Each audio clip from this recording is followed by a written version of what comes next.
மாவட்டம் ஆம்பூரில் விசாரணை கைதி ஷமீல் அகமது உயிரிழந்த விவகாரத்தில் அவரது குடும்பத்திற்கு தமிழக அரசு 20 லட்சம் ரூபாய் இழப்பீடு வழங்க வேண்டும் என்று விடுதலை சிறுத்தைகள் கட்சித் தலைவர் தொல் திருமாவளவன் வலியுறுத்தியுள்ளார். இது தொடர்பாக நடந்த வன்முறை சம்பவங்கள் கண்டனத்திற்கு உரியவை என்றும் அவர் தெரிவித்துள்ளார்.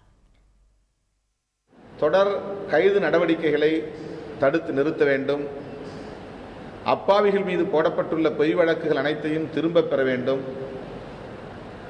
ரமலான் நோன்பு சூழலில் 144 தடை உத்தரவு பிறப்பித்திருப்பது சாதாரண மக்களின் அன்றாட செயற்பாடுகளையும் இடையூறு செய்கிறது.